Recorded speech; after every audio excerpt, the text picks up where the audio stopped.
Together we can motivate you to become CA.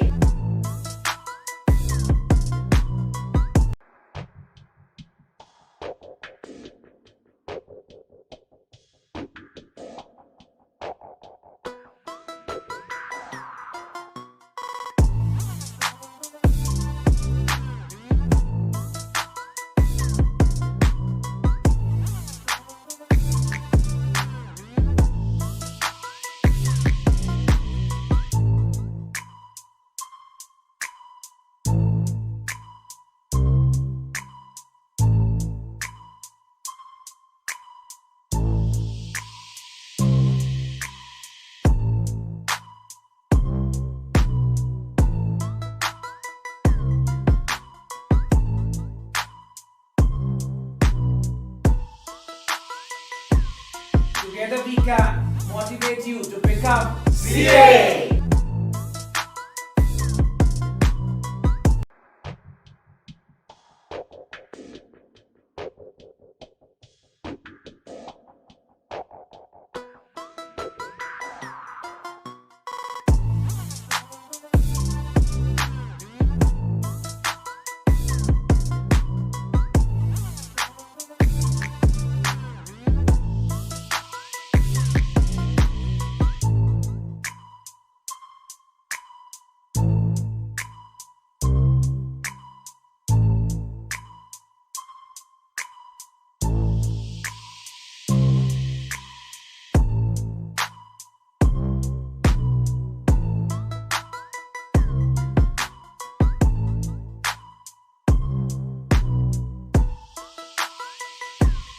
Together we can motivate you to become CA.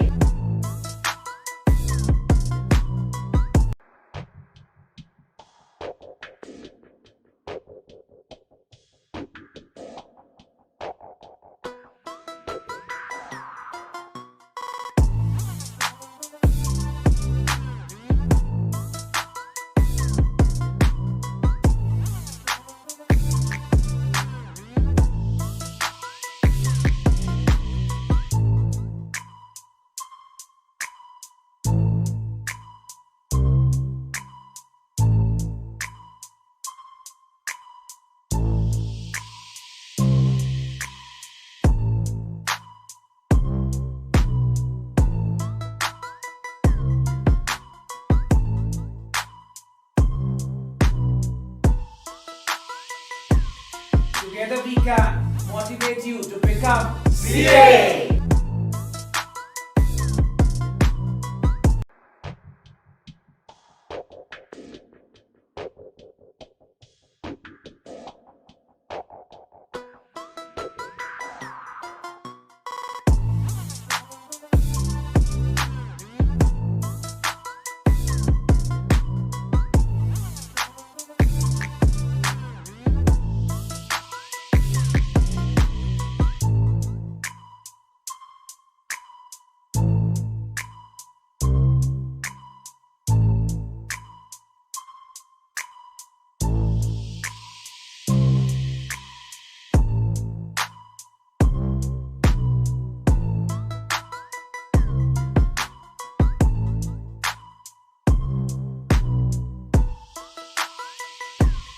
Together we can motivate you to become CA.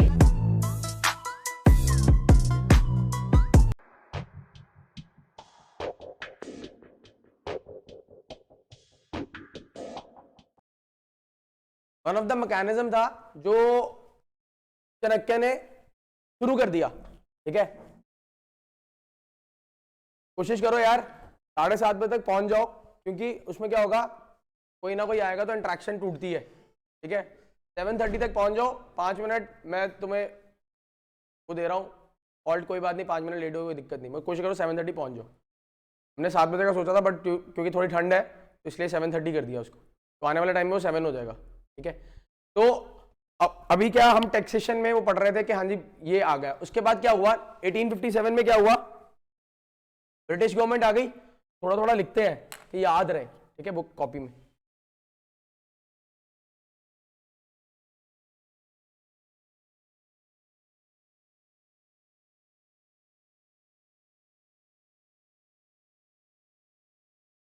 भाई online वाले जितने हैं अपने कंबल में से बाहर आ जाना, अपनी रजाई में से, ब्लैंकेट में से बाहर आके पढ़ना, नहीं तो क्या होगा, नींद आ जाएगी।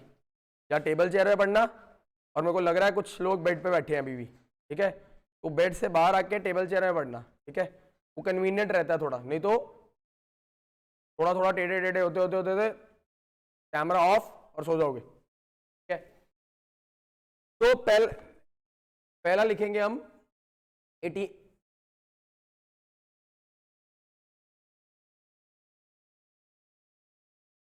1857।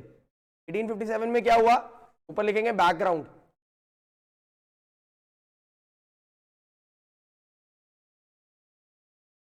British government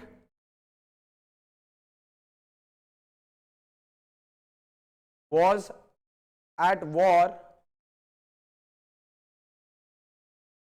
with other countries.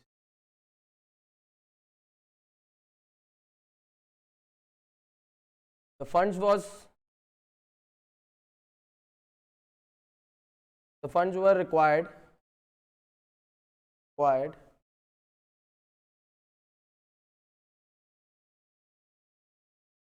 इसके लिए रिक्वायर्ड थे, वॉर के लिए। क्लियर? तो भाई साहब इन 1860 कौन आया, कौन से सर आए, जेम्स विल्सन। विल्सन क्या लेके आए, ये भाई साहब brought first income tax act of India, एक तरह का कह सकते हो। बजट पास किया ना सबसे पहला। तो ये British India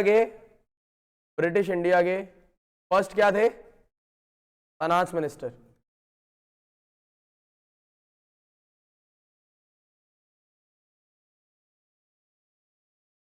clear?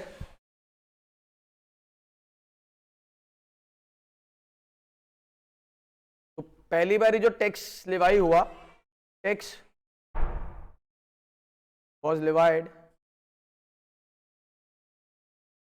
for first 5 years। पहले 5 साल सिर्फ लिवाई हुआ और वो टैक्स इन्होंने कलेक्ट किया फॉर वॉर पर्पस, ठीक है। फिर उसके बाद क्या हुआ,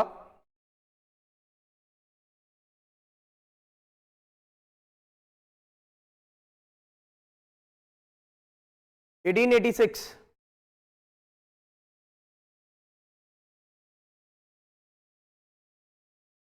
लॉर्ड कौन से आए,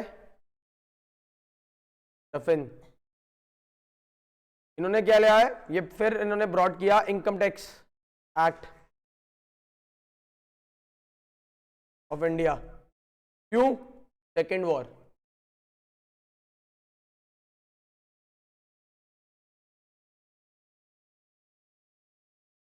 कुछ नहीं समझ आता बिंदास बोलो, ठीक है।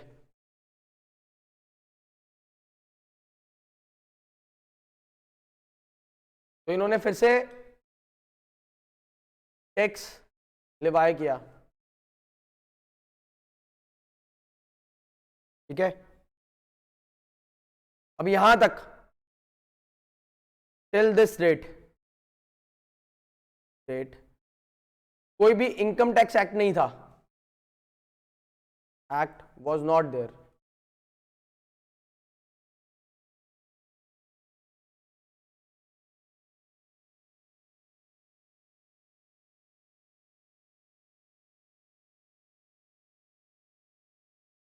क्या हुआ, 1919 में government of India act was passed.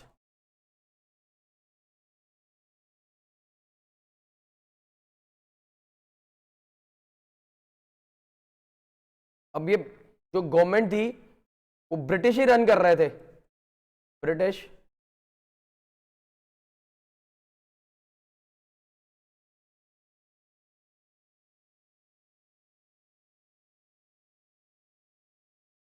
British ही जो थे वो गवर्नमेंट रन कर रहे थे बेसिकली, ठीक है। तो बट कुछ कुछ पावर्स वो इंडियन गवर्नमेंट को जाने शुरू हो गई, थोड़ा रेवोल्यूशन आ गया ना, हम आज़ादी की तरफ अप्रोच करना शुरू कर दिया, ठीक है। अब भाई साहब पहली बारी एक्ट कब पास हुआ? 1922। भाई साहब income tax act for the first time, income tax act 1922 was launched.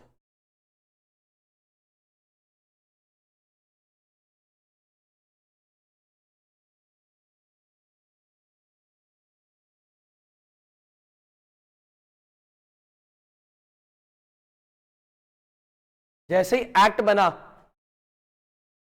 तो क्या हो गया, एक इंडिपेंडेंट बॉडी की जरूरत पड़ गई हमें जो इसको मॉनिटर करे। तो क्या क्या आया, क्या आया? Central board of revenue. याद आ रहा है? कल का लेक्चर याद आ रहा है सारा? एन इंडिपेंडेंट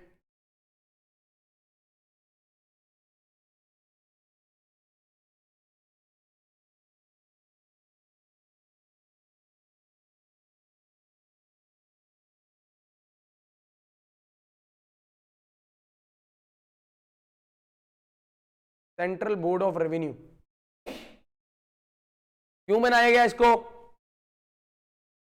रीजन,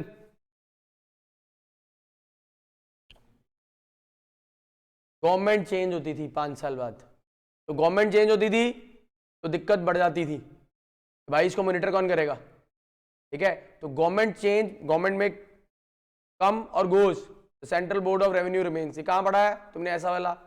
कंपनी में गोज, मेंबर में come and go, company goes on for ever. कौन सा प्रिंसिपल है भाई, कौन सा फीचर है? Perpetual succession. ऐसा ही है, ये डिपार्टमेंट बना दिया, सरकारें आए जाएं कोई फर्क नहीं पड़ता। क्लियर?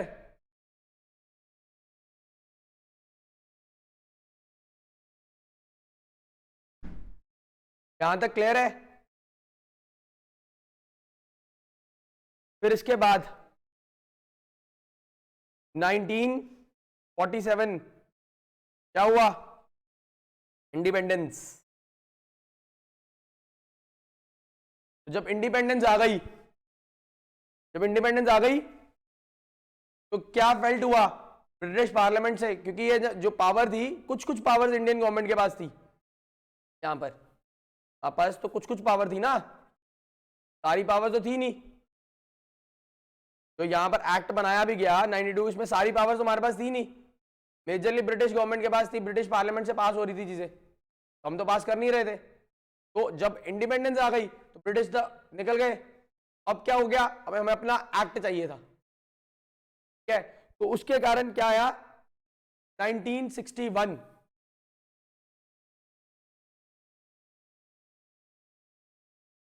1961 इनकम टैक्स एक्ट तो क्या गया, रिवाइज्ड इन ईयर 1961। क्यों रिवाइज? क्यों? क्योंकि 1922 में तो बन चुके था, हमने उसको रिवाइज करके 1961 में ले आए। क्यों? क्योंकि इंडिपेंडेंस के बाद आया वो। ये फाउंडेशन वाले को क्या करोगे, टपली बजाओगे, भाई तेरे को पता ही नहीं है तेरी टपली ऐसे करके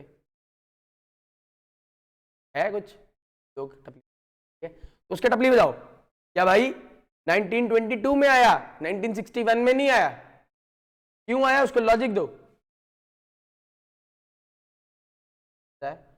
नॉलेज बांटने से बढ़ती है, अपने तक रखोगे तो उतनी रह जाएगी। हमेशा दिमाग ब्रॉड रखना, जितनी नॉलेज बांटोगे, जितनी दूसरे को सिखाओगे, नॉलेज बढ़ेगी, और जितनी अपने तक रख लोगे वो नॉलेज, पता भी नहीं नॉलेज है कि नहीं है, may be the other person correct you, भाई नहीं तू गलत बोल रहा है, तो हमेशा बात करो, ठीक है। चलो, द रीजन ऑफ चेंज,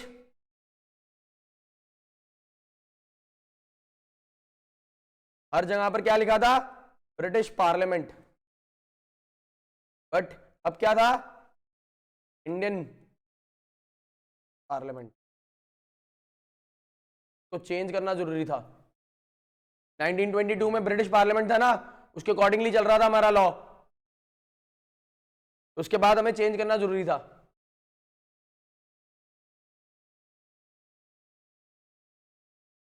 इसके बाद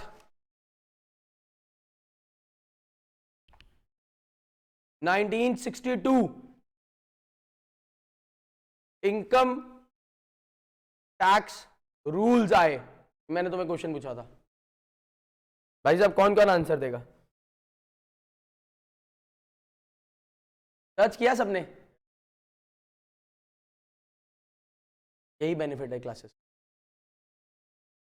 तुम्हें आउट ऑफ द बॉक्स चीज मिलेगी जो तुम्हें किताब में कहीं नहीं मिलेगी, और मैं तुम्हें करा चुका हूं, ये तुम्हें अभी भी नहीं पता लगा, हम कर चुके हैं ये चीज, भी बताता हूं, करते हैं अभी डिस्कस, ठीक है।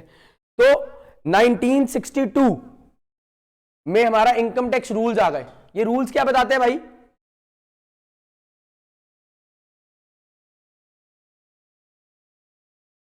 बताओ बताओ, कल बात की थी हमने, रूल्स क्या बताते हैं? कोई चीज प्रोसीजर क्या है उसका, व्हाट इज द प्रोसीजर, किसी चीज को कम करने का ढंग क्या है। अगर मेरे को रिटर्न भरनी है तो मुझको उसका procedure, step by step procedure क्या है। अगर मुझे कोई टैक्सेशन भरना है, टैक्स भरना है, तो उसका प्रोसीजर क्या है। तो भाई साहब टैक्स अगर मेरे को भरना है तो मेरे को कहां जाके भरना है कुछ? पोर्टल से। और मैं तो कैश वाला बंदा हूं, कैसे भरूं? चालान लेके, ये वाला बच्चा बोल रहा है, ठीक है, ठीक है। तो प्रैक्टिकल, ठीक है, तो चालान काट के तुम बैंक जाके डिपॉजिट करा सकते हो टैक्स। तो टैक्स एक, आज करेंगे वो हम, एक फंड में जाके जमा हो जाता है, ठीक है, उसको कहते हैं कंसोलिडेटेड फंड ऑफ इंडिया। तो उसमें जाके क्यूमुलेट होता रहता है, क्यूमुलेट होता रहता है। जब वो क्यूमुलेट हो जाता है सारा टैक्स, तो जब साल के एंड में हम पहुंचते हैं तो मैडम आती है, कौन सी मैडम आती है? निर्मला सीतारमन। वो आती है, वो बजट को अनाउंस कर देती है, भाई इतना पैसा इकट्ठा हुआ, इस बारी प्रोजेक्शंस ये रहेंगी। पैसा इंपॉर्टेंट है ना कंट्री की डेवलपमेंट के लिए। तो टैक्स भरते हुए हिचकिचाओ ना, you are developing your own country, ठीक है। तो ऐसा नहीं है तुम बॉर्डर पे जाके ही देशभक्त बनते हो, तुम घर बैठे भी देशभक्त बनते हो, ठीक है। तो इनकम टैक्स रूल्स जो बताते हैं कि प्रोसीजर क्या रहेगा। अब इसके बाद हमने क्या किया, 1964 में सेंट्रल बोर्ड ऑफ रेवेन्यू,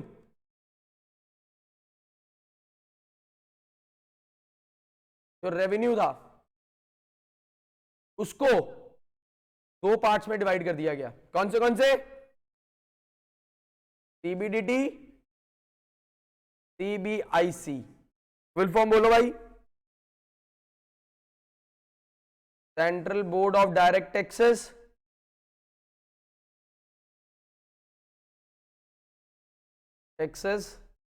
और दूसरा है जी सेंट्रल बोर्ड ऑफ इनडायरेक्ट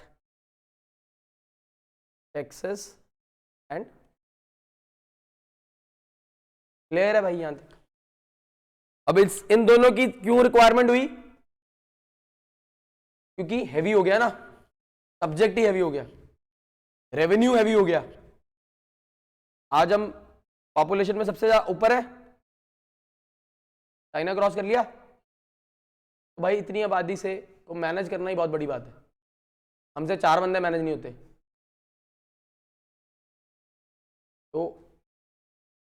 तो इनसे टैक्स इकट्ठा करना, रेवेन्यू इकट्ठा करना was a tough tedious task.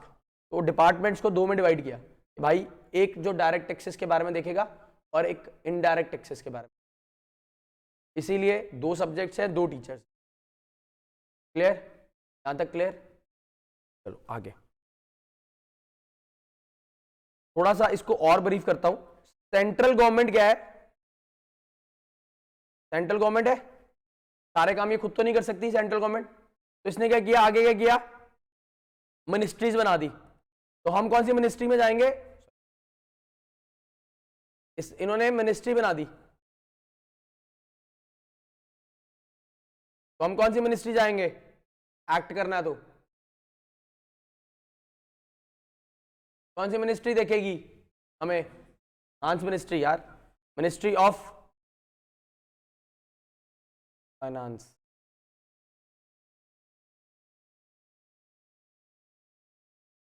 ठीक है, तो मिनिस्ट्री ऑफ फाइनेंस देखेगी हमें। ठीक है, तो सेंट्रल गवर्नमेंट के जो मिनिस्ट्री ऑफ फाइनेंस है उसके नीचे 2 डिपार्टमेंट्स है। अब ये फाइनेंस मिनिस्ट्री क्या करेगी? इंप्लीमेंटेशन तो बता देगी, बट उसकी रेगुलेशन वगैरह क्या उनका रखेगा?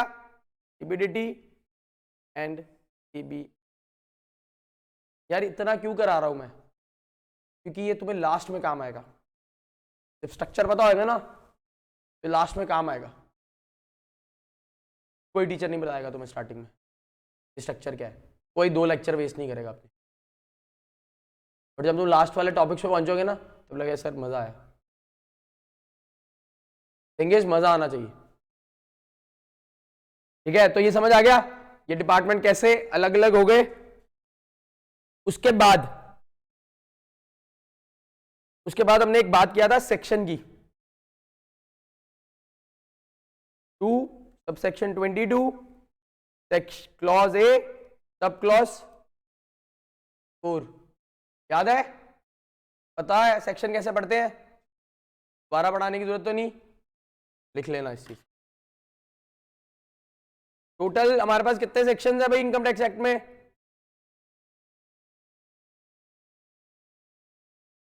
Tax act is 298।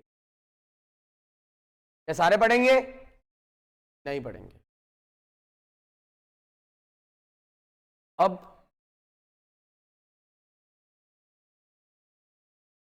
what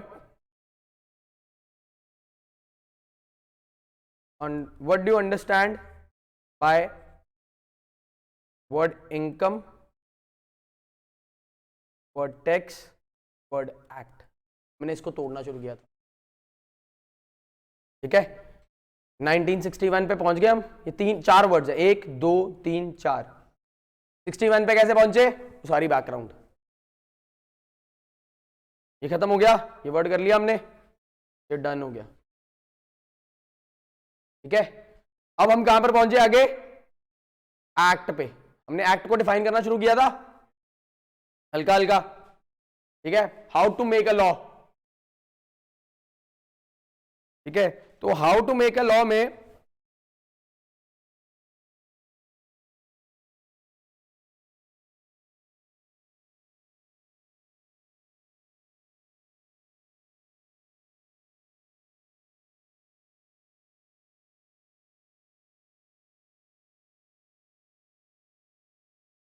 law बनता कैसे?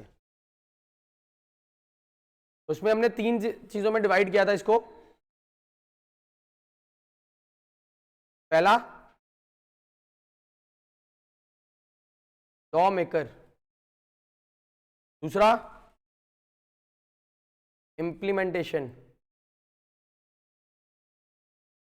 Third separator.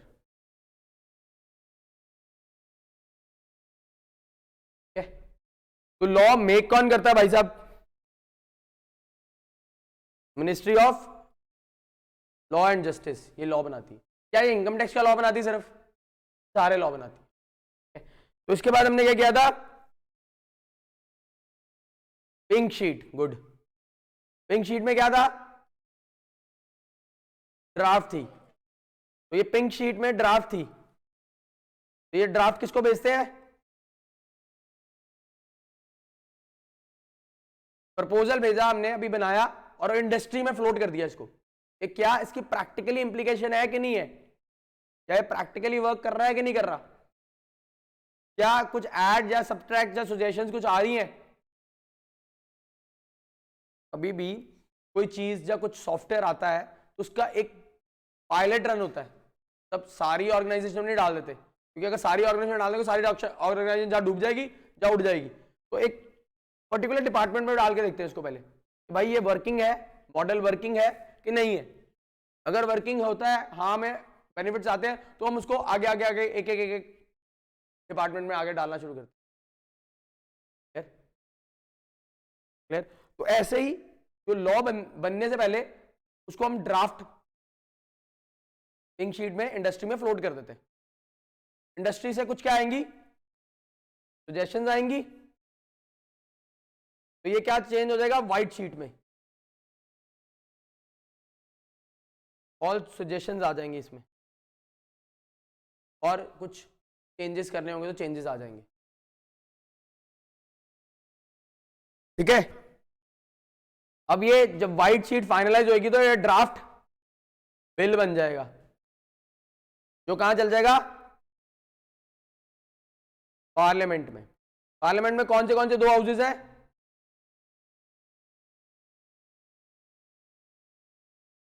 ठीक है, क्लियर है ये। तो अब क्या होगी, डिस्कशन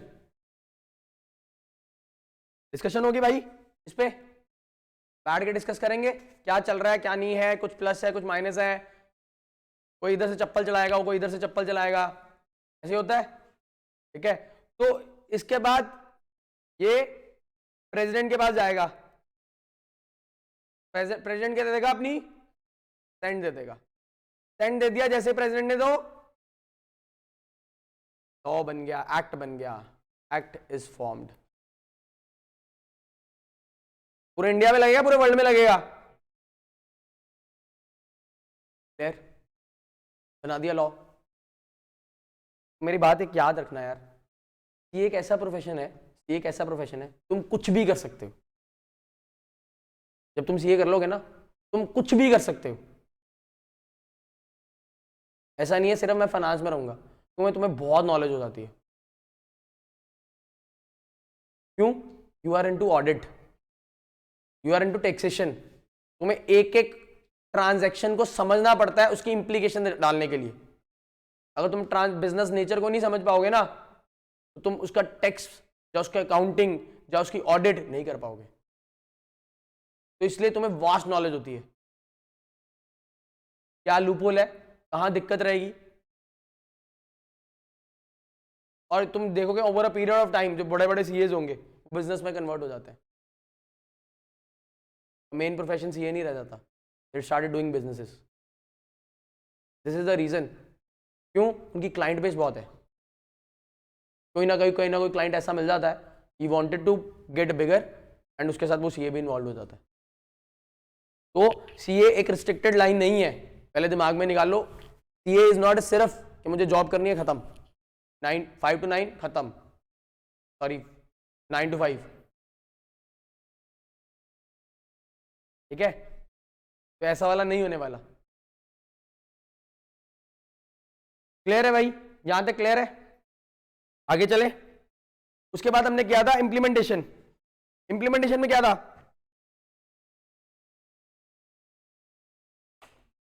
क्या था इंप्लीमेंटेशन में?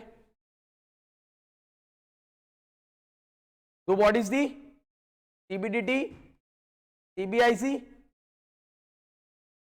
अब जब हमने बात करी थी, जब इंप्लीमेंट होगा लॉ तो चैलेंजेस आएंगे। अब हम ये इंप्लीमेंट करा रहे हैं, लॉ बन गया, हमने इंप्लीमेंट करना शुरू कर दिया, तो कुछ चैलेंजेस आए। तो जो चैलेंजेस आए उसका क्या होगा, उसमें कुछ रूल्स डिफाइन करने शुरू किए जाएंगे, कुछ नोटिफिकेशंस आएंगी, कुछ सर्कुलर्स आएंगे। तो ये क्या निकालेगा, जो डिपार्टमेंट निकालेगा अपनी क्लैरिफिकेशन के लिए, उसको क्या कहते हैं, सर्कुलर। जो एसएससी को भी एप्लीकेबल है और डिपार्टमेंट को भी एप्लीकेबल है, नोटिफिकेशंस। और कैसे काम करना है,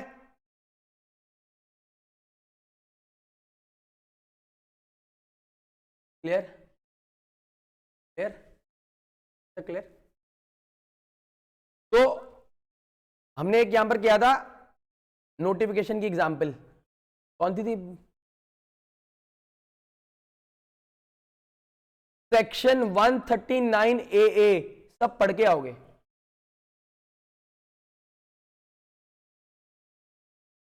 इंस्टीट्यूट का नॉलेज पोर्टल खोला कभी?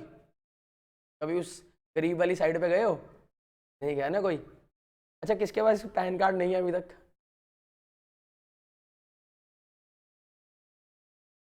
किस किस के पास पैन कार्ड नहीं है भाई?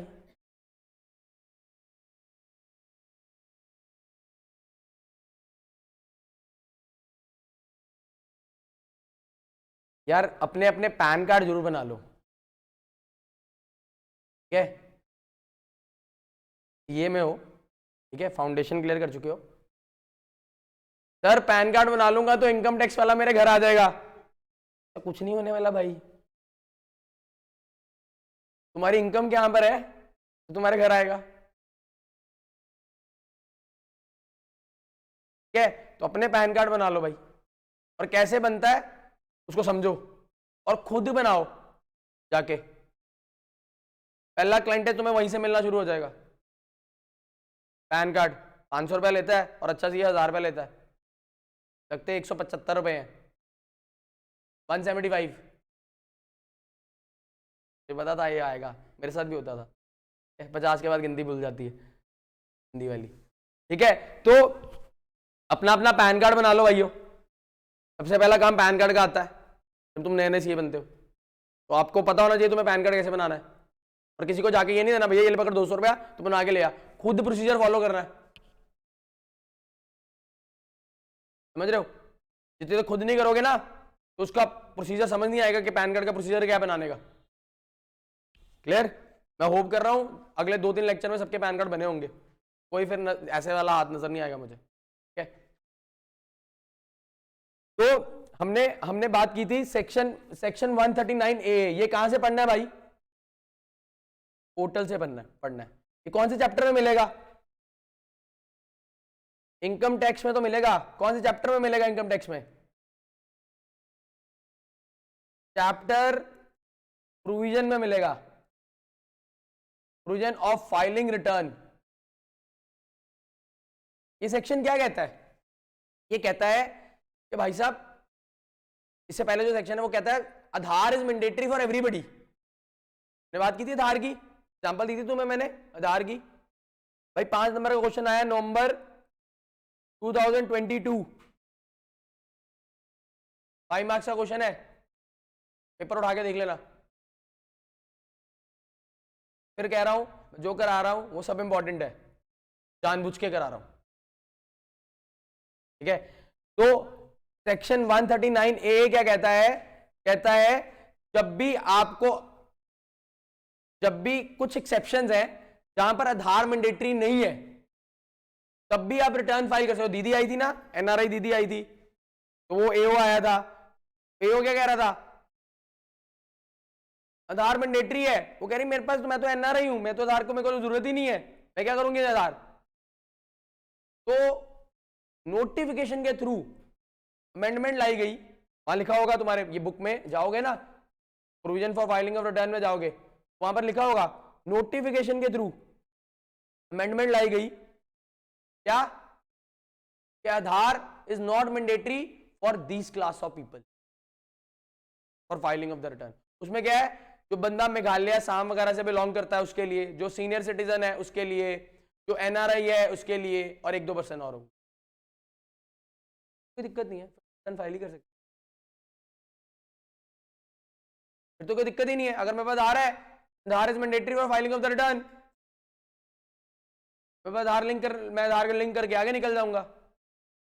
और अगर आधार नहीं है तो मैं ये 4 कैटेगरी में होना चाहिए। अगर मैं 4 कैटेगरी में नहीं हूं तो मुझे आधार लेना पड़ेगा अगर आईटीआर फाइल करनी है तो। क्लियर है? समझ आया? कुछ समझ आया?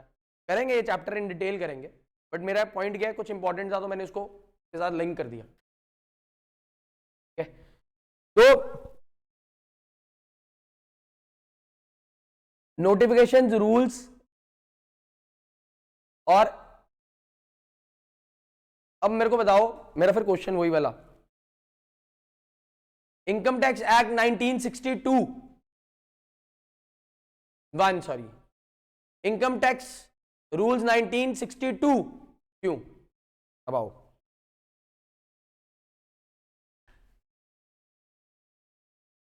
है कोई आंसर?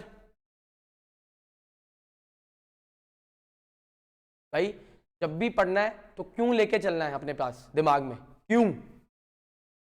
रूल्स पहले आ जाते, इंप्लीमेंट होता तो पहले पता लगता है कि भाई ये कॉम्प्लिकेशंस है। तो इसीलिए रूल्स 1962 इनकम टैक्स एक्ट कब बना? 61। रूल्स कब आए? जब इन लोगों ने इंप्लीमेंट किया तो दिक्कतें आनी शुरू हो गई। दिक्कतें गई किसके पास? एओ के पास। एओ ने आगे एड्रेस की किसको? अपने डिपार्टमेंट को। डिपार्टमेंट ने आगे सीबीडीटी एंड सीबीआईसी। सीबीआईसी ने किसको? Ministry of finance. Ministry of finance ने किधर गया? गवर्नमेंट, सेंट्रल गवर्नमेंट के पास गया। भाई ये दिक्कतें आ रही हैं तो रिजॉल्व करो। कुछ तो सर्कुलर से हो गई दिक्कतें रिजॉल्व इंटरनली, कुछ नोटिफिकेशन के थ्रू हुई, कुछ लॉ में अमेंड लाना पड़ा। तो कहां पर जाऊंगा? पार्लियामेंट में ना भाई। लॉजिकल रट्टा, क्लियर है? इसीलिए रूल्स बाद में आए।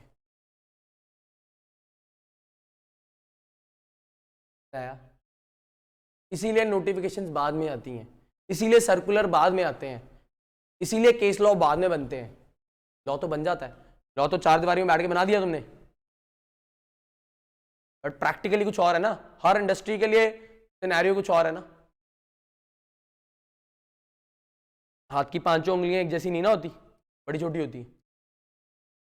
तो हर बंदे के लिए कुछ ना कुछ हमें देना पड़ेगा, नहीं तो वो क्या होएगा? तभी हमारी इनकम टैक्स की स्लैब्स होती हैं। सबको एक ही टैक्स लगा दूंगा तो दिक्कत हो जाएगी ना। हर किसी की इनकम एक जैसी नहीं है। तुम्हारा टैक्सेशन सिस्टम कैसे है? प्रोग्रेसिव सिस्टम है। जैसे जैसे इनकम बढ़ती जाएगी टैक्स रेट बढ़ते जाएंगे, तो इट इज प्रोग्रेसिव।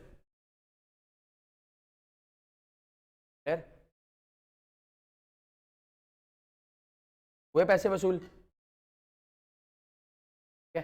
चलो आगे। इसके बाद हमने किया था इंटरप्रेटर। सर्कुलर तो समझ आ गया था तुम्हें, इंटरनल डिपार्टमेंट के एसएससी के ऊपर लाइबल इसका लिखाता हूं मैं नोट भी, ठीक है। तो उसके बाद क्या किया था मैं? इंटरप्रेटर।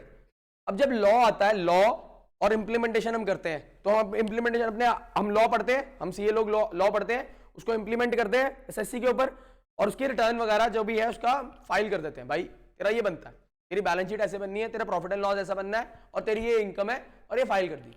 अब क्या होएगा? एओ आता है, भाई कहता है कि ये एक्सपेंडिचर भाई तेरे को अलाउड नहीं है, इससे अलाउ कर देता है। तो हम जो एसएससी होता है वो भागता भागता किसके पास आता है? अपने सीए के पास। भाई ये डिसअलाउ कर दिया, मुझे नोटिस डाल दिया। सीए करता है,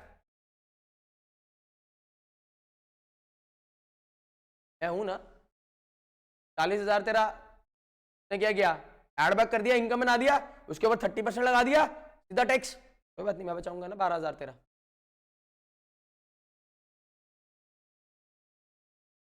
तो सीए क्या करेगा? ऑन बिहाफ ऑफ एसएससी जाएगा और फाइट करेगा। तो सबसे पहले फाइट क्या करेगा? एओ के सामने। एओ सेटिस्फाइड नहीं होता, भाई मैंने नोटिस लगा दिया, तो जो टैक्स भर। ये कहां पर अपील करेगा? हायर अथॉरिटी पे। कौन सी है? ATA, income tax appellate tribunal. चल जाएगा। तो अब मेरा क्वेश्चन ये है, तुम्हें कौन सा सीए ढूंढना चाहिए? जिसके पास इनकम टैक्स का काम है, जिसके पास केसेस हैं। आज की डेट में you guys are very smart, तो अपने लिए एक स्मार्ट सीए ढूंढना जो एक्टिव है, ना कि जो ऑर्थोडॉक्स अप्रोच के साथ चल रहा है, ठीक है। ये पता लगेगा 4-5 सीए के पास फ्री में जाने पे के बाद, 4-4 5-5 दिन लगाओ और एकदम से रजिस्ट्रेशन ना कराना, तभी पता लगेगा। और वो तुम्हें कहेगा भाई साहब रजिस्टर कराओ, और तुम कहोगे सर नहीं रुको, पहले मुझे 4-5 दिन काम करने दो। और ये ना सोचना सर मैंने 5 दिन काम किया है अपनी लाइफ में, कभी ये ना सोचना कि मेरे को यार 5 दिन काम करना हुआ उसके पैसे नहीं मिले, ठीक है। तो I was seeing one reel of Rohit Shetty, तो ही सेड दैट भाई इतना काम करो वो बंदे का इतना काम करो, अगर वो तुम्हें 100 रुपया दे रहा है ना, तो उसका कम से कम 1 लाख रुपए का काम करो, so that he becomes a dependent on you, कि भाई तुम्हें नहीं छोड़ेगा।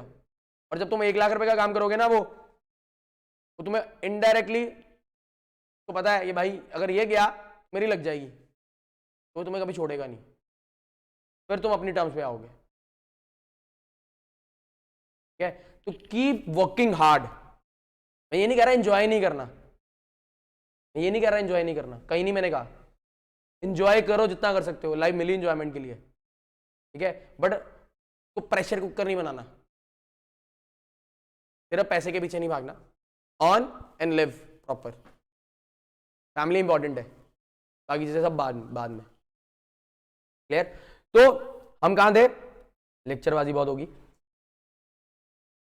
इंटरप्रेटर पे, तो जब हमारा केस लग गया तो हम एओ के पास गए, एओ ने आगे किसको गया? 80 कौन है? Income tax appellate tribunal. Appellate tribunal हमारे से जस्टिफाई नहीं हुआ, हम कहां चले गए? हाईकोर्ट। हाईकोर्ट हमारे से जस्टिफाई नहीं हुआ, हम कहां चले गए? Supreme court. सुप्रीम कोर्ट ने जो डिसीजन कर दिया वो फाइनल हो गया, के ऊपर जा सकते हैं। समझ आया? समझ आया?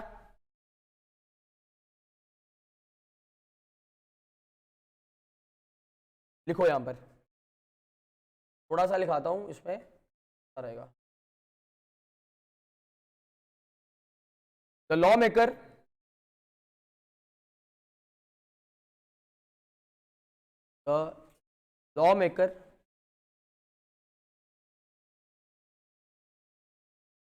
has made the law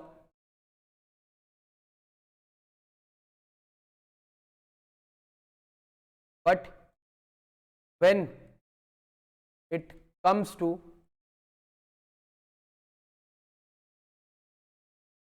implementation,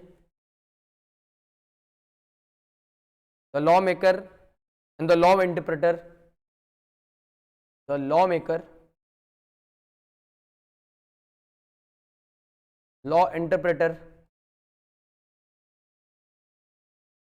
may have different views.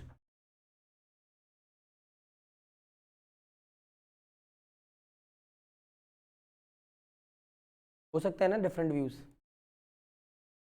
भाई साहब एक और चीज यहीं पर, अब मेरे पास ना कोई क्वेश्चंस आते हैं, सर बुक कौन सी लें? देखो यार, तुम प्रोफेशनल एग्जामिनेशन में हो, एक क्वेश्चन के 2 आंसर होंगे, एक क्वेश्चन के 2 आंसर होंगे और 3 भी हो सकते हैं। तो पहले बेस रखेंगे स्टडी मटेरियल, उसके बाद रखेंगे सिंघानिया की टेक्स्टमैन, उसके बाद कुछ टाइम बचेगा तो अलग अलग किताब पकड़ेंगे, मगर मिनिमम 2 किताबें करके जानी है पेपर में जाने से पहले। Study material is the base, के बाद टेक्स्टमैन की सिंघानिया। ठीक है, क्लियर? बुक की भी क्लियर होगी, सर कौन सी बुक लें? तो अभी असेसमेंट ईयर कौन सा लेना है तुम्हें? अभी असेसमेंट ईयर कौन सी वाली किताब लेनी है? 23-24 फाइनेंशियल ईयर बताऊंगा क्या होता है। फाइनेंशियल ईयर कौन सा लेना है? 22-23। ठीक है, बताता हूँ ये भी क्या होता है, फाइनेंशियल ईयर, असेसमेंट ईयर क्या होता है, सब समझाऊंगा। तो when it comes to the implementation, the law maker and the law interpreter, दोनों के व्यूज डिफरेंट हो सकते हैं। तो जब दोनों के व्यूज डिफरेंट होंगे तो डिस्प्यूट होगा। तो डिस्प्यूट के लिए कौन आएगा? इंडिपेंडेंट ऑर्गन है हमारी, क्या? जुडिशरी। जुडिशरी खड़ी हो जाती है, क्योंकि वो इंडिपेंडेंट ऑर्गन है हमारी कॉन्स्टिट्यूशन में, इसको इंडिपेंडेंट ऑर्गन बनाया गया है, जुडिशरी आ जाती है। ठीक है, तो जुडिशरी डिसाइड करती है दोनों के बीच में फाइनल क्या होगा। क्लियर?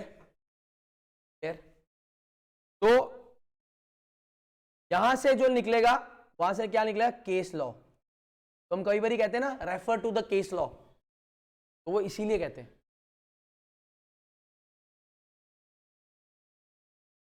तो हमें क्या क्या पढ़ना है? Income tax act 1961, rules, notifications,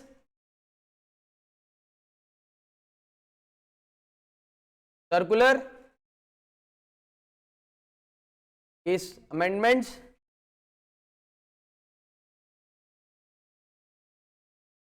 and case laws. भाई सब क्लियर है? अभी तुम्हें पता लग गया तुम्हारे सब्जेक्ट कहां कहां तक स्ट्रेच्ड है। तो क्या सर ये अलग अलग किताब से पढ़ेंगे? नहीं, हमारी बुक में ऑलरेडी इनकॉर्पोरेटेड है सारे कुछ।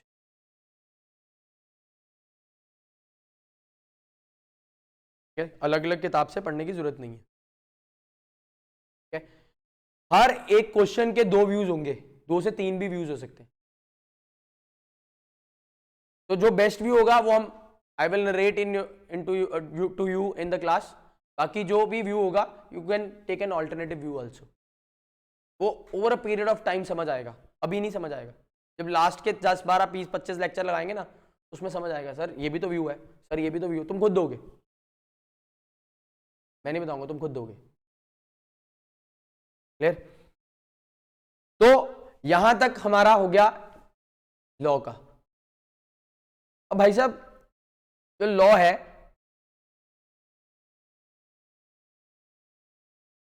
हमने बात करी एक्ट की, तो एक्ट डिफाइन हो गया। एक्ट कैसे बना? एक्ट समझ आ गया कैसे बना हमारा। अब इसके बाद हमने बात कर रहे थे इनकम टैक्स एक्ट 1961। ये हो गया, ये हो गया, एक्ट बना लिया हमने। बात करेंगे टैक्स की। टैक्स क्या भला है भाई साहब? दूसरा लेक्चर है, मैं अभी इनकम टैक्स एक्ट पे ही अड़ा हूं। कहीं और जाते तो डायरेक्ट इनडायरेक्ट सब हो चुका होता। समझ रहे? मुझे सिलेबस नहीं कवर करना, मुझे पहले समझाना है कॉन्सेप्ट क्या है। स्टार्टिंग के लेक्चर स्लो रहेंगे, वो 15, 20, 25 लेक्चर स्लो रहेंगे। उसके बाद पेस बनेगी जब तुम्हें चीजें समझ आनी शुरू हो जाएंगी। ठीक है? तो टैक्स क्या है भाई, बताओ? What is tax? इनकम। किसकी इनकम? हाँ बोलो बोलो, टैक्स क्या है? चलो, टैक्स और ड्यूटी में फर्क क्या है? बात की थी हमने कुछ।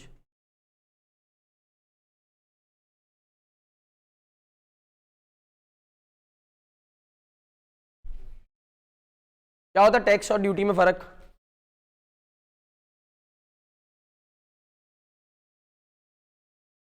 बोलो भाइयों, कोई आंसर?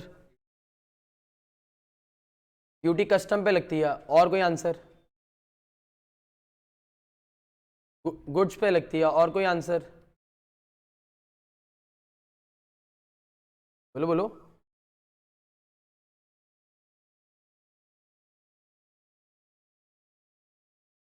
कुछ हद तक सही है। गुड्स और कस्टम पे हमारी क्या लगती है? ड्यूटी लगती है। क्लियर? और टैक्स क्या लगता है? इनकम एंड सर्विसेज पे लगता है।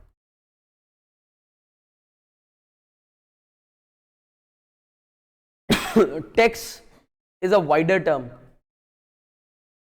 ये वाइडर टर्म है। बट ड्यूटी क्या है? नैरो टर्म है। क्यों? सिर्फ गुड्स को कवर कर रहा है ना।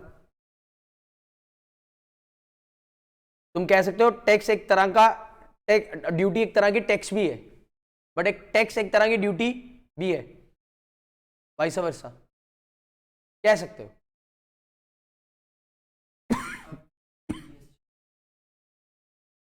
तब अभी मैं आ रहा हूं, जैसे तो चेंज हो गया ना। कस्टम ड्यूटी क्या होती है वो बताऊंगा, अभी नहीं। वो तुम्हारी जीएसटी की क्लास में कवर होगा, इसी तरह कवर होगा, वो वहां कवर हो जाएगा। अभी गुड्स पे जीएसटी लगती है, बिल्कुल सही है। ड्यूटी वाला कॉन्सेप्ट खत्म हो गया, तो जीएसटी लगती है आज की डेट में, गुड्स एंड सर्विस टैक्स। तो ये भी टैक्स ही है। तो tax is a wider term, तभी लिखा है tax is a wider term. वो ड्यूटी ऑल टुगेदर कवर करता है। Duty is a narrow term. Clear? अब हमने एक अभी थोड़ी सी बात की थी, टैक्सेशन क्या है प्रोग्रेसिव का क्या मतलब होता है? तो क्या पहले भी ऐसा ही था? पहले ऐसा नहीं था। पहले कई टाइम पे लॉ ऐसा भी था कि सिर्फ मेल के ऊपर ही टैक्स लगेगा, वुमेन्स को टैक्स नहीं का। पापा की परियां सारी एग्जाम थी,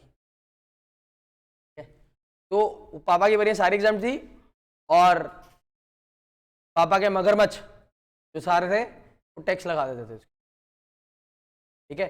तो हमारा जो टैक्स है वो प्रोग्रेसिव है, जैसे जैसे इनकम बढ़ेगी तो टैक्स बढ़ता जाएगा। लॉजिकल भी है कि इनकम ज्यादा है, भाई साहब मेरी इनकम ही नहीं है तो तुम मेरे को टैक्स लगाओगे क्यों भाई? मैं तो अपनी लिविंग ही नहीं पूरी कर पा रहा, उसको टैक्स लगाने का मतलब नहीं ना बनता। रिलायंस हो, टाटा हो, अडानी हो,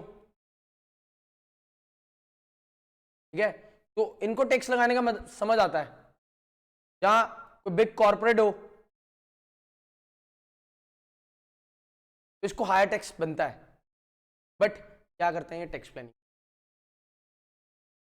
टैक्स प्लानिंग करते हैं। वो भी मैं बताऊंगा कैसे करते हैं, तभी तो तुम्हें पैकेज भरते हैं ये लोग। These are the people who hire you for tax planning. भाई साहब टैक्स की जरूरत हर बंदे को है, हर बंदे को। तो अगर 125 करोड़ की आबादी है तो सीएस कितने हैं? 3-4 लाख। कितने सीए? कितने सीए? 10 लाख हो जाएंगे ज्यादा से ज्यादा, इतने भी नहीं है, तो कुछ भी नहीं है। आबादी देखो ना, और मैं सिर्फ इंडिया की बात नहीं कर रहा, अब तो कई एनआरआई भी हो गए। तो हर किसी को टैक्स प्लानिंग की जरूरत है। तो तुम्हारे पास ये ना सोचना कि तुम्हारे पास स्कोप कम है, जो सोच रहा है स्कोप कम है तो एक ही सब्जेक्ट में बहुत स्कोप है, बाकी तो 8-7 सब्जेक्ट और है, तो कितना स्कोप वाइडर हो रहा है, ठीक है। तो अब भाई साहब टैक्सेशन आया कैसे, और टैक्सेशन को जो हमें अथॉरिटी कहां से आई? अथॉरिटी कैसे आई हमें को टैक्स कलेक्ट करने की? बोलो बताओ, एज वाइल्ड गेसेस, टैक्स इकट्ठा करने की अथॉरिटी कैसे आई?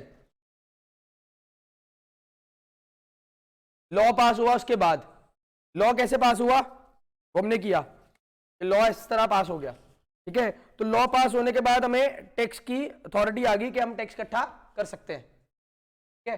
तो अथॉरिटी कहां से, कौन देता है लॉ बनाने की? सेंट्रल गवर्नमेंट के पास अथॉरिटी कहां से आती है? सेंट्रल गवर्नमेंट के पास कैसे आती है? किसने चुन लिया? हमने चुन लिया, गवर्नमेंट आ गई, अब सेंट्रल गवर्नमेंट ने लॉ बना दिया। कैसे बनाया भाई? उसके बाद अथॉरिटी कहां से दी? कॉन्स्टिट्यूशन से, ना कि सुप्रीम कोर्ट से। जितने भी लॉ बनते हैं वो कॉन्स्टिट्यूशन के थ्रू बनते हैं, हम कॉन्स्टिट्यूशन को सर पास नहीं कर सकते। अभी रेड वाली मूवी देखी किसी ने, अजय देवगन की? क्या होता है उसमें?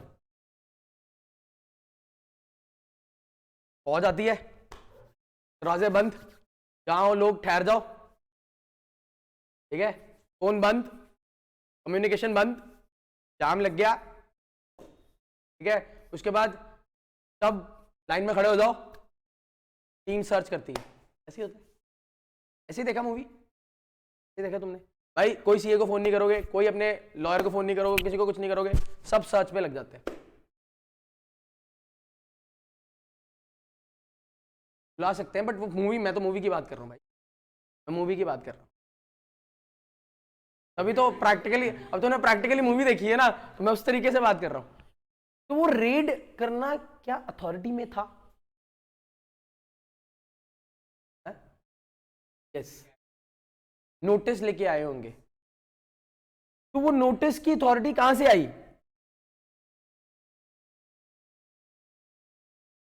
इनकम टैक्स डिपार्टमेंट ने दी होगी। इनकम टैक्स डिपार्टमेंट को अथॉरिटी कहां से मिली?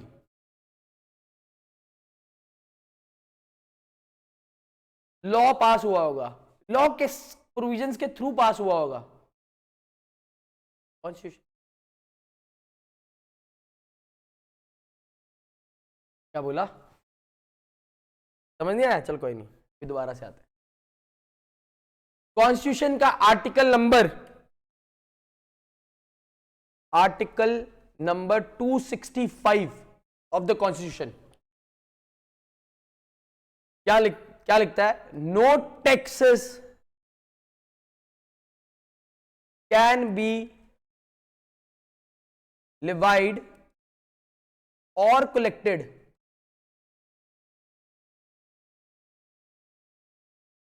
except by authority of law.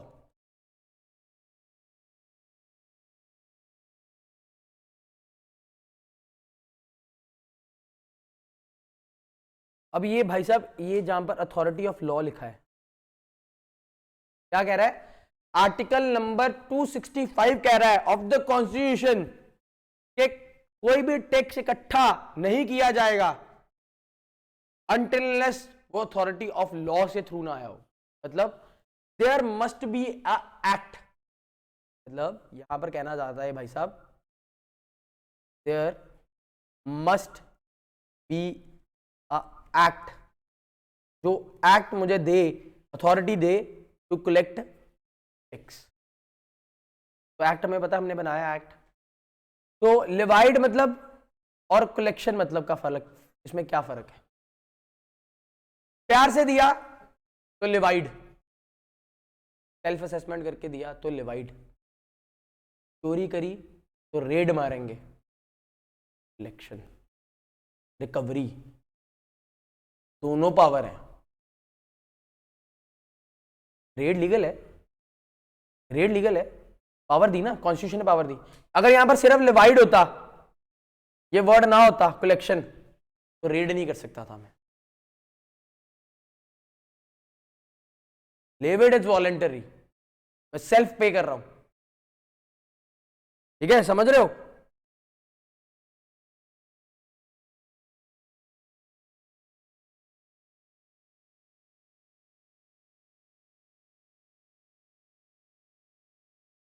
Collection is recovery. तो कॉन्स्टिट्यूशन का मुझे आर्टिकल नंबर 265 कहता है तुम लॉ बना सकते हो, तुम टैक्स तभी कलेक्ट कर सकते हो अगर कोई लॉ बना है, और अगर लॉ नहीं बना तो टैक्स नहीं ले सकते।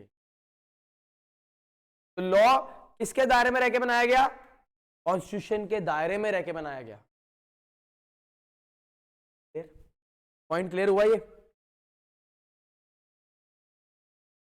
ठीक है, तो ये अथॉरिटी, ये एक्ट बनाने की अथॉरिटी किसको दी? पार्लियामेंट को।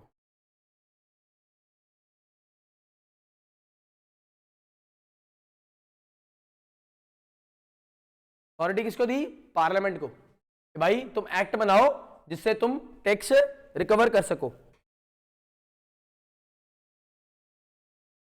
अब भाई साहब अथॉरिटी पार्लियामेंट को कैसे मिली?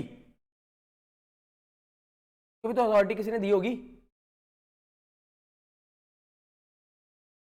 Article number 245 of the constitution, the parliament has full authority to pass a law और an act. Parliament has full authority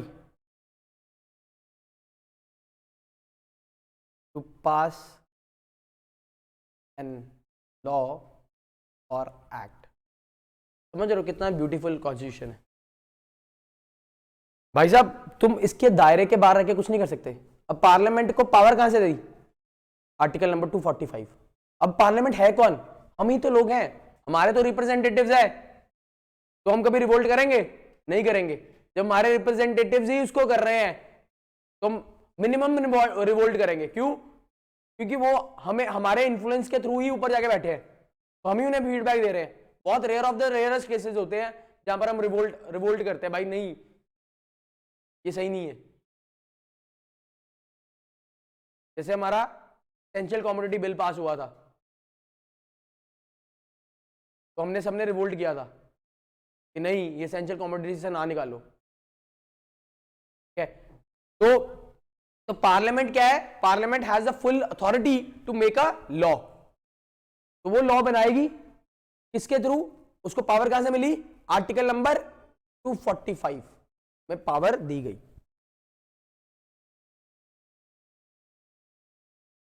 अब अगर तो पार्लियामेंट सेशन में है,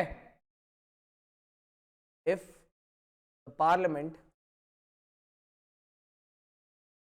इज इन सेशन, लॉ कौन बनाएगा, पार्लियामेंट, इस सेशन में है, ठीक है। अगर पार्लियामेंट सेशन में नहीं है तो क्या होगा, if the parliament is not in session,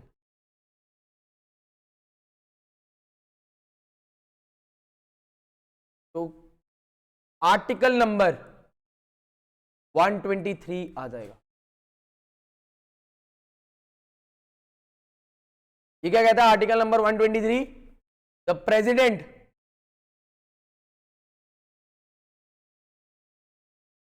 can pass an ordinance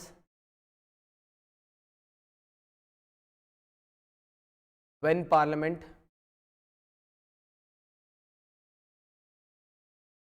is not in session.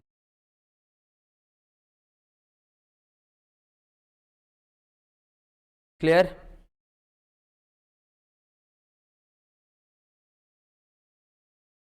Clear है भाइयों?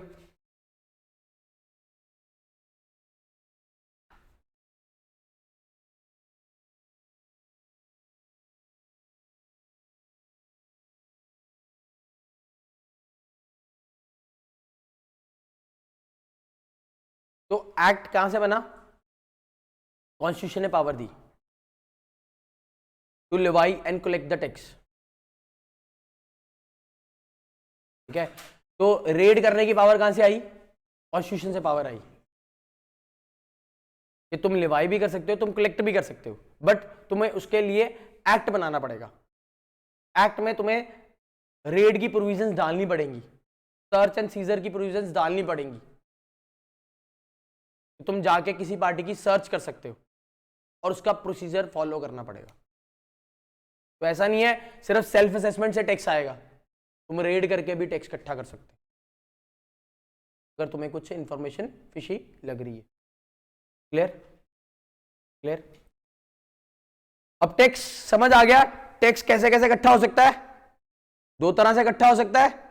पावर कहां से आई टैक्स इकट्ठे करने की, कौन सा लॉ है, इकट्ठा कैसे लॉ बनेगा तो आप तुम इकट्ठा कर पाओगे। अब टैक्स कितनी प्रकार के,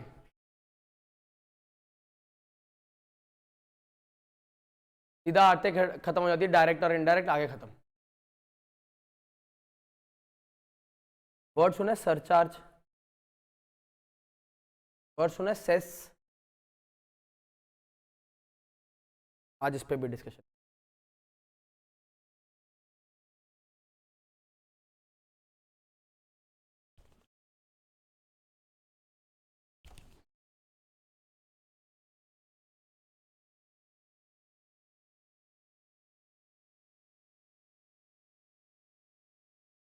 जो टैक्स है ये हम कैसे कलेक्ट करते हैं, जो इनकम होगी, जो इनकम होगी उसका कुछ परसेंटेज हम टैक्स की फॉर्म में कलेक्ट करेंगे।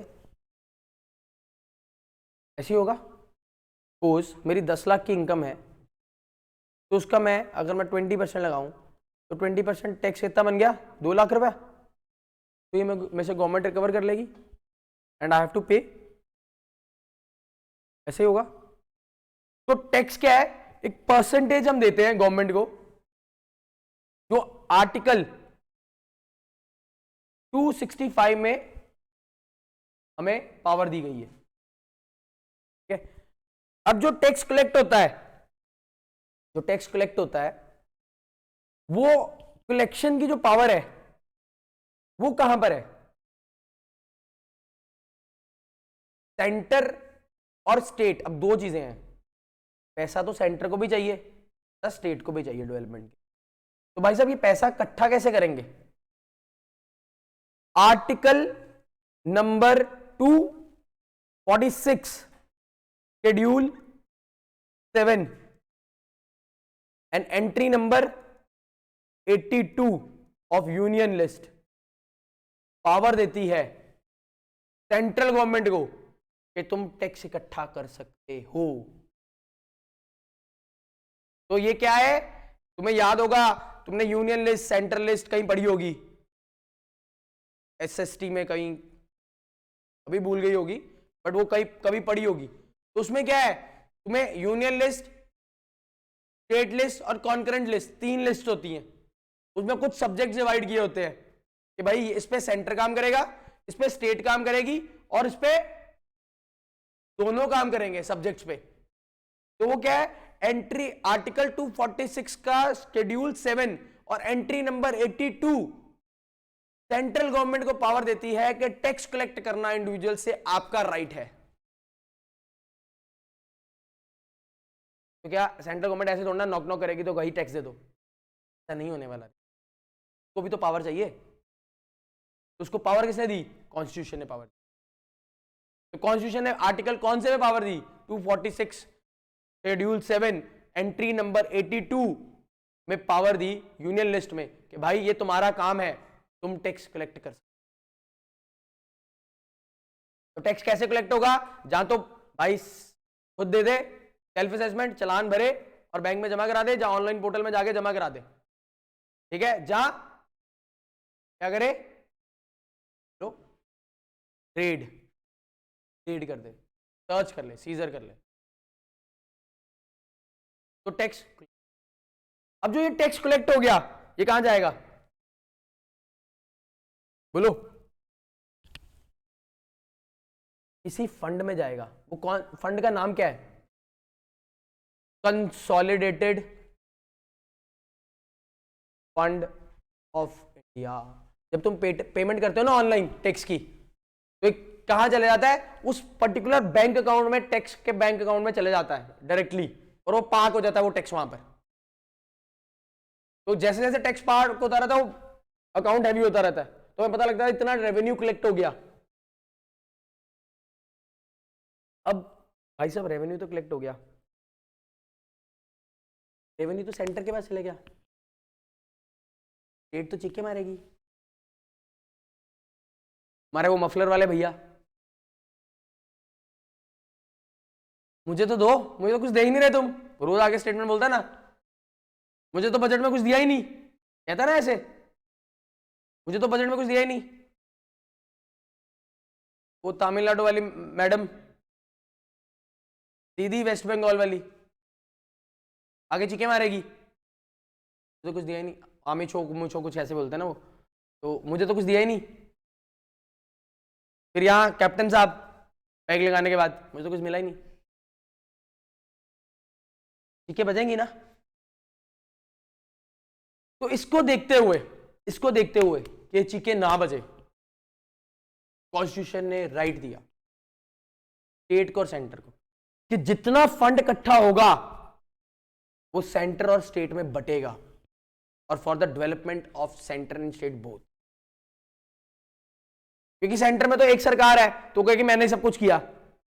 जब वो मैंने सब कुछ किया, तो वो स्टेट वाली सरकार क्या करेगी? तो कुछ भी नहीं कर पाएगी, तो डेवलपमेंट ही नहीं कर पाएगी, क्योंकि उसमें वैसा ही नहीं है। क्लियर? तो इसको करने के लिए आर्टिकल नंबर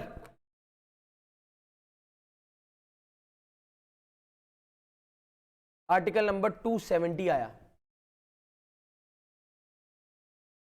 सॉरी यार, कॉन्स्टिट्यूशन पढ़ा रहा हूं, तुम्हें लग रहा होगा ऐसे कॉन्स्टिट्यूशन चल रही है, बट एक्चुअल में हमारा लॉ ही कॉन्स्टिट्यूशन से आया है। उसको पढ़ाना जरूरी है, तुम्हें किसी किताब में नहीं मिलेगी, जितना मर्जी सर्च वर्क कर लो।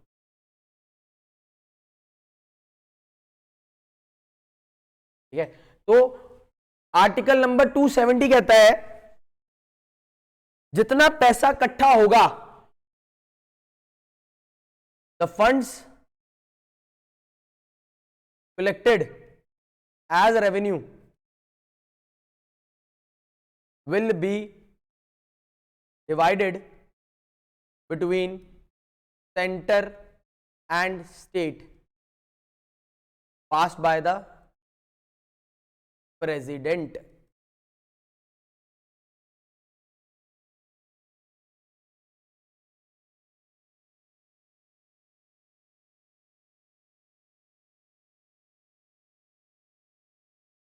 अब हम कई बार ही पढ़ते हैं, समझ आ गया स्टेट कैसा चलेगा, स्टेट भी डेवलप हो जाएगी। हम सारे कहते हैं एग्रीकल्चर एकदम एग्जम्प्ट है, बोलते हैं ना एग्जम्प्ट है एग्जम्प्ट है एग्जम्प्ट है। क्यों एग्जम्प्ट है, कभी सोचा?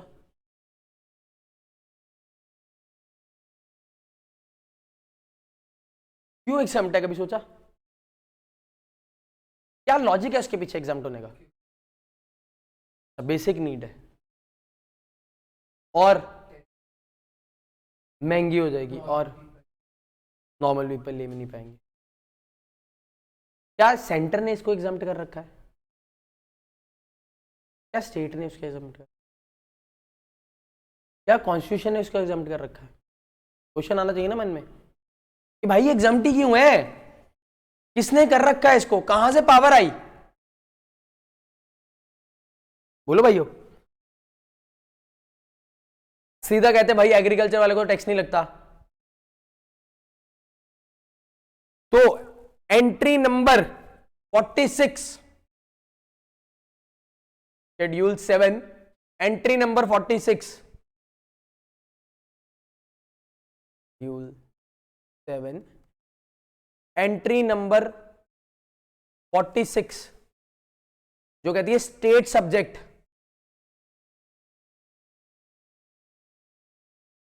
एग्रीकल्चर जो है एग्रीकल्चर वो स्टेट का सब्जेक्ट है।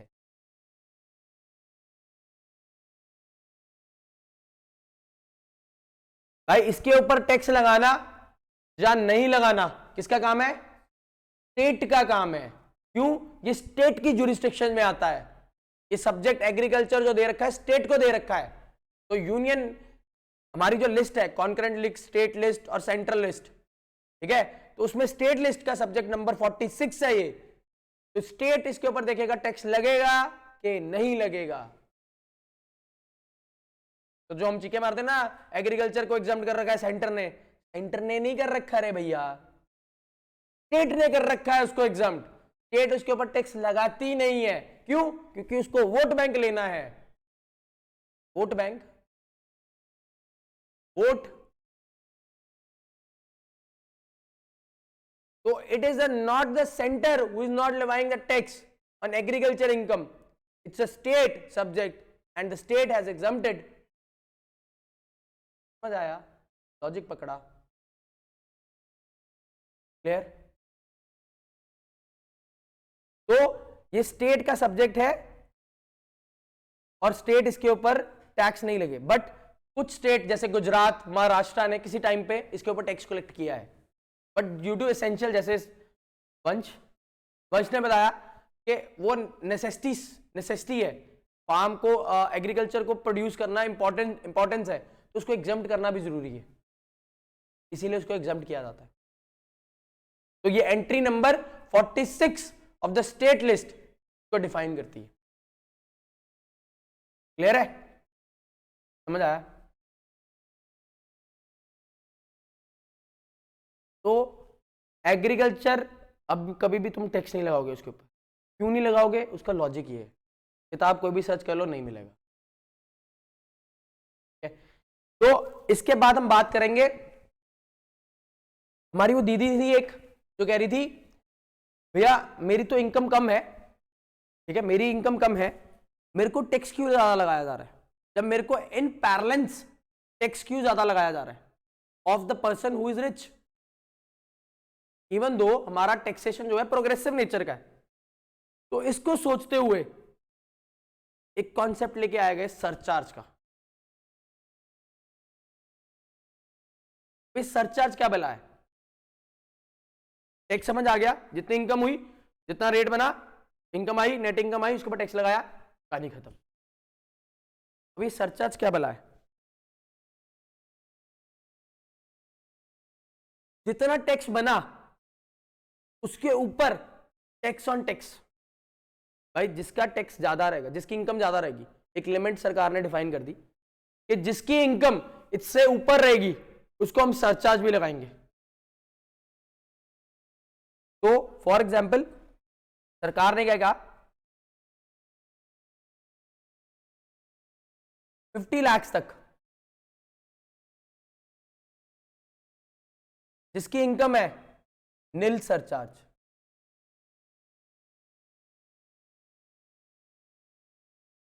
50 लाख से 1 CR जिसकी इनकम है 10% सरचार्ज। 1 करोड़ से जिसकी 2 करोड़ की इनकम है 20% सरचार्ज। 2 करोड़ से जिसकी 5 करोड़ तक इनकम है 30% सरचार्ज। अभी लिखो ना यार, मैं एग्जांपल दे रहा हूं, ये डिफाइंड रेट्स नहीं है, इसमें चेंजेस आए हैं, ठीक है। तो मतलब ये मैं एग्जांपल दे रहा हूं, ऐसे सरचार्ज का लगाया है, ये रेट्स लिखाऊंगा मैं तुम्हें, ये रेट्स ना लिखो। तो क्या है, जैसे जैसे जैसे जैसे तुम्हारी इनकम बढ़ती रहेगी, अब देखो यार 50 लाख वाले के लिए वो अच्छी इनकम अर्न कर रहा है, तो उसके ऊपर जो इनकम का टैक्स बनाया हो, जो सपोज उसको 20 लाख रुपए टैक्स बना होगा, कह रहा हूं 20 लाख रुपए टैक्स बना, तो उसके ऊपर 10% ऑफ 20 लाख 2 लाख, 2 लाख रुपया एक्सेस पे कर रहा है, मतलब 22 लाख रुपया गवर्नमेंट ने ले लिया उससे टैक्स के फॉर्म में। अब सपोज करो जिसकी 5 करोड़ से ऊपर इनकम है उसको 37% लगता है, तो अगर मेरी 5 करोड़ से ऊपर इनकम है तो मेरी हाईएस्ट टैक्स स्लैब क्या है 30, मेरी टैक्स रेट सबसे हाईएस्ट 30 है, तो नॉर्मल इनकम टैक्स लगता है 30 है, उसके ऊपर 30 लगाया, उसके ऊपर 37% किया, इसका 37% किया, करो जरा कैलकुलेटर पे कितना आया, 30 का 37% किया तो कितना आया, करो जरा, 30 का 100 रुपए था मेरी इनकम, उसके ऊपर मैंने 30% टैक्स लगाया, 30 रुपए आ गए, 30 रुपए के ऊपर मैंने 37% लगाया, कितना आया 11.1, 30 प्लस 11.1 कितना हो गया 41.1%, मतलब 100 रुपए के बीच में से 41.10 रुपए तुम मेरे ले गए टैक्स की फॉर्म में ही, इनकम 50 लाख से ऊपर हो गई, समझ रहे हो। 5 करोड़ से ऊपर इसकी इनकम है, उसको 37% सरचार्ज लगा, 37 तो 41.1% उसकी तो टैक्स में ही निकल गई इनकम, तो प्रोग्रेसिव हो गया, टैक्सेशन प्रोग्रेसिव हो गया, तो दीदी खुश होगी जिसकी इनकम कम थी, फिर से तो भैया कम ही टैक्स लिया। अब यहां पर मजेदार चीज हुई है सरचार्ज में, इसमें क्या हुआ, सरचार्ज क्या है, यहां पर मोदी गवर्नमेंट गेम खेल गई, जितना भी सरचार्ज कलेक्ट होता है एज पर आर्टिकल नंबर 271 वो यूनियन का सब्जेक्ट है, मतलब जितना भी सरचार्ज कलेक्ट होगा वो कंसोलिडेटेड फंड में तो जाएगा बट वो सेंटर के हाथ में ही रहेगा।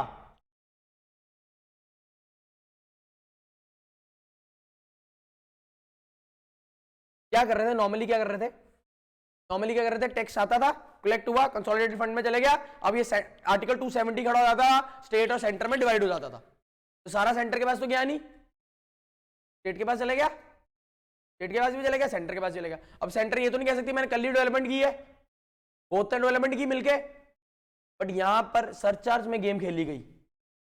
सरचार्ज में आर्टिकल नंबर 271 कहता है जितना भी सरचार्ज इकट्ठा होगा वो यूनियन के पास रहेगा, मतलब सेंटर के पास रहेगा, उस पे स्टेट का कोई राइट नहीं है। जब स्टेट का कोई राइट नहीं है तो पावर किसके पास है, सेंटर के पास, मनी किसके पास आ गई, सेंटर के पास, दोनों चीजों जब इकट्ठी हो गई, पावर भी और मनी भी, पॉलिसीज कहां से आएंगी, सेंटर से, तो नाम किसका बचेगा, मोदी गवर्नमेंट का। हुई डेवलप, यहां पर गेम खेल गए। ये सरचार्ज के रेट कम थे 2014 से पहले बात करोगे तो 10%, 12%, 20%, इसके ऊपर नहीं जाता था। अब 37% है 5 करोड़ से ऊपर। 5 करोड़ से ऊपर वाली इनकम वाले बहुत लोग हैं इंडिया में आज की डेट में। 5 करोड़ के ऊपर अब तुम 37% 41.1% लगाओ जरा 5 करोड़ की इनकम से ऊपर, तो कितना टैक्स निकलता है?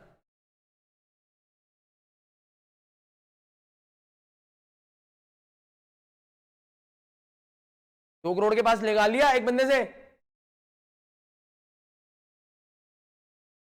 30% का 37% वाला मिला ना, तो मतलब जितना 30%, अगर 5 करोड़ के ऊपर 30% लगाया, 5 करोड़ के ऊपर 30% लगाओ, कितना हुआ? 1.5 करोड़। तो 1.5 करोड़ के ऊपर तुमने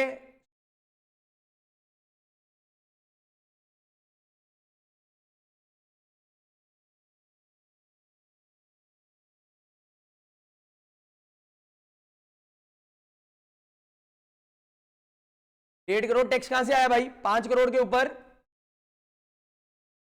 30% लगाया, ये किसको जाएगा? सेंटर एंड स्टेट में बटेगा। कौन कह रहा है बटेगा? आर्टिकल कौन सा? 270 कह रहा है बटेगा, बट गया। बट इसके ऊपर जो 37% लगाया, लगाओ 37%, 55 लाख रुपया, ये कहां जाएगा? सिर्फ सेंटर के पास। आर्टिकल कौन सा कह रहा है? 70। तो दोस्तों 2014 के बाद भरपूर अमेंडमेंट्स आई सरचार्ज में, और सरचार्ज से जितना पैसा इकट्ठा हुआ वो मोदी गवर्नमेंट के हाथ में गया। और जब मोदी गवर्नमेंट के हाथ में गया तो पावर भी अपने हाथ में, पैसा भी अपने हाथ में, गवर्नमेंट भी अपने हाथ में, तो पॉलिसीज भी अपनी चलेंगी ना यार। तो नाम किस नाम बंदा चढ़ा हो गया? मोदी गवर्नमेंट का। मिल गए ना? टैक्सेशन एक ऐसी चीज है, तुम कहीं पर भी हर जगह जरूरत पड़ेगी। समझ आया? लॉजिक समझ आया? तो यहां लिखाता हूं तुम्हें मैं, इसके नीचे सर्चार्ज के नीचे लिख लेना आर्टिकल नंबर 271 क्या कहता है? Not with standing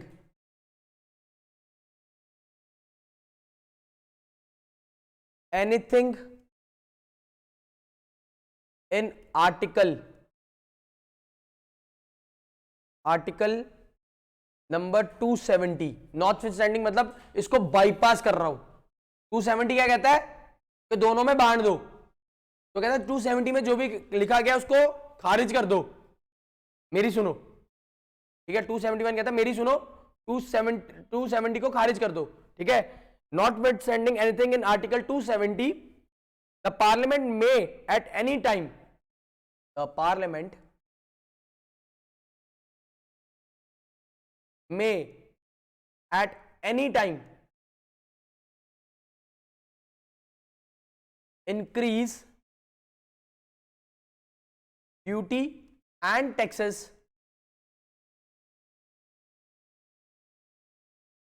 referred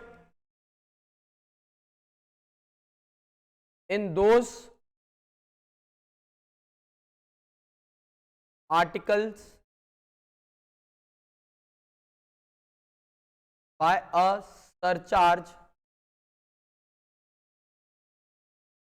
for the purpose of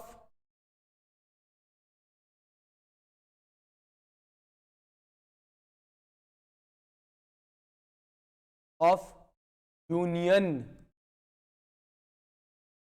law, ऐसा लिखा हुआ है। और whole proceeds of any surcharge shall form the part of consolidated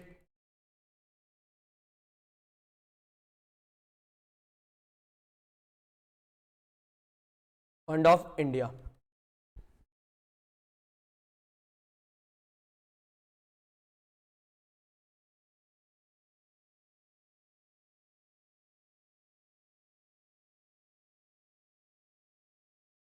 समझ आया?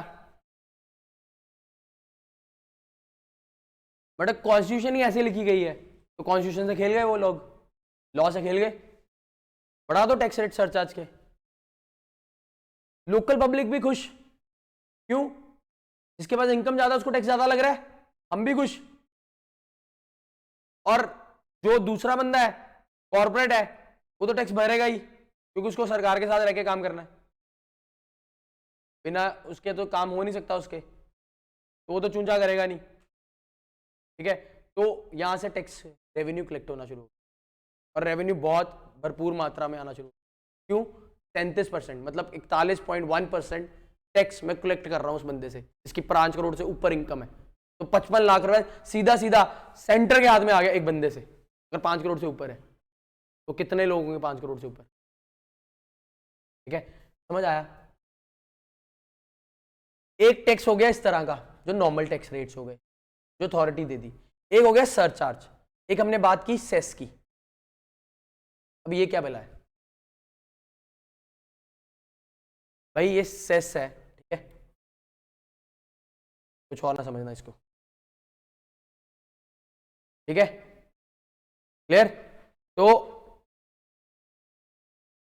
अब ये सेस क्या है? कार्स वगैरह पे लगता है। सेस क्या बला है? सिर्फ 2 तरह के सेस है। कौन से भाई इनकम टैक्स में?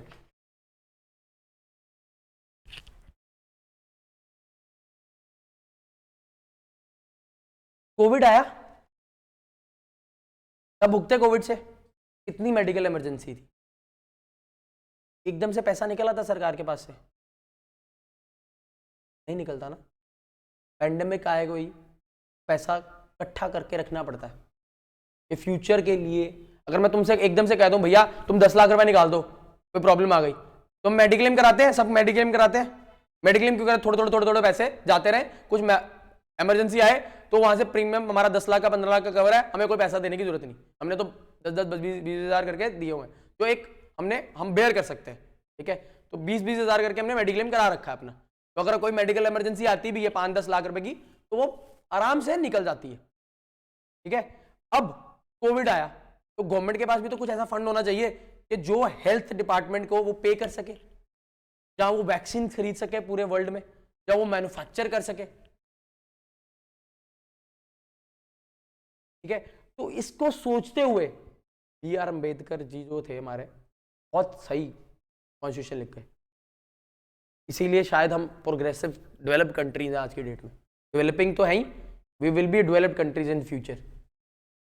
तो जो कोविड सिचुएशन आई तो उसमें कितने पैसे की जरूरत थी? वैक्सीन तुम्हें फ्री लगी है यार, फ्री लगी है वैक्सीन, तो क्या पैसा नहीं लगा होगा वैक्सीन के ऊपर? लगा होगा ना यार। क्या डॉक्टर्स की सैलरी नहीं गई होगी? गई होगी ना सरकारी डॉक्टर की। क्या क्लर्क की सैलरी नहीं गई उस टाइम पे? गई होंगी ना। वो पैसा कैसे इकट्ठा हुआ? वो तुम्हारे से ही इकट्ठा किया गया है।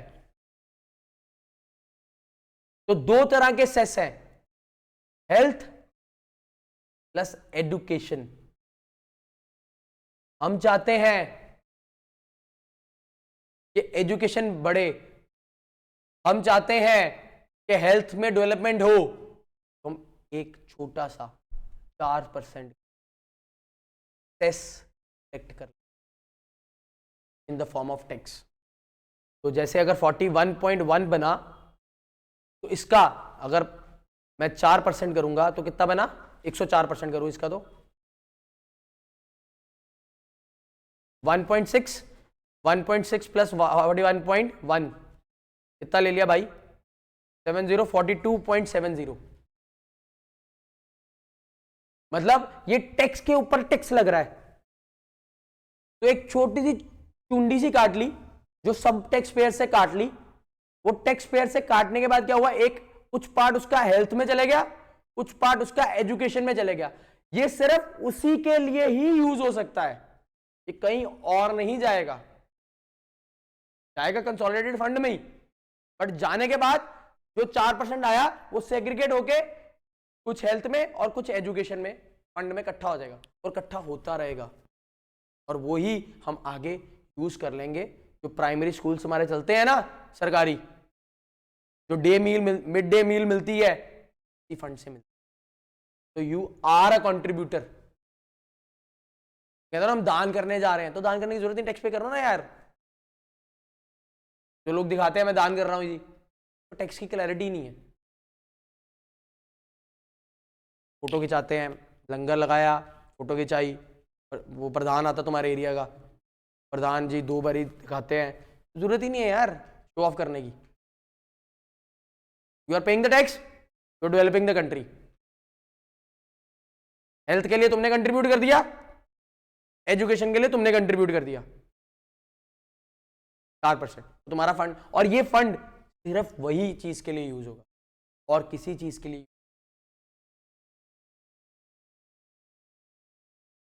नहीं। हमने टैक्स के ऊपर टैक्स लगा रहे हैं, सरचार्जेस, टैक्स ऑन टैक्स। जितना टैक्स, जैसे मेरी 10 लाख की इनकम आई, उसके मैंने 30% लगाया, एग्जाम्पल ले रहा हूं, 30% लगाया, तो 30% कितना, 3 लाख रुपया, 3 लाख रुपया टैक्स बनता है। अब इसके ऊपर मैं लगाऊंगा सरचार्ज, और इसके सरचार्ज को प्लस करने के बाद जो आएगी फिगर, उसके ऊपर लगाऊंगा मैं 4%, तभी वो 42.70 बन रहा है। मतलब अगर मोटा मोटा बात करूं तो तुम्हारा टोटल इनकम आएगी, ये टोटल इनकम आई, इसके में से कुछ डिडक्शंस मिलेंगी हमें, इसको कहते हैं ग्रॉस टोटल इनकम। ठीक है, इसमें से कुछ डिडक्शन मिलेंगी, मैं कुछ इन्वेस्टमेंट्स करूंगा तो उसकी मुझे डिडक्शन मिलेंगी, जितनी डिडक्शन मिलने के बाद जो इनकम बचेगी उसको कहते हैं नेट इनकम।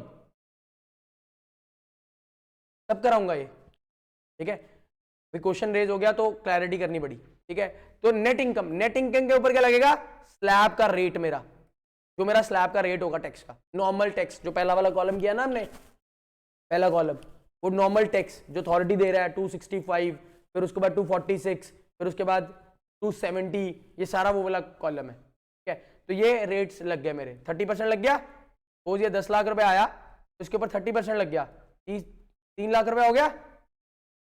अब ये 3 लाख के ऊपर मेरा 10 लाख से 50 लाख से नीचे है, मगर मैं लेके चल रहा हूं कि इसके ऊपर 37% लगेगा। ठीक है, तो 37% अगर ये लग गया तो इसका 3 लाख का 37% कितना हुआ,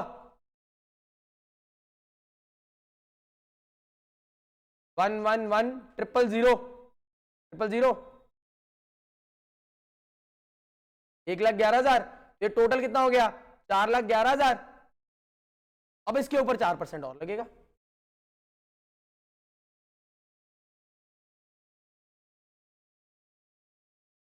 O270 आएगा, 4,27,000 कुछ आएगा।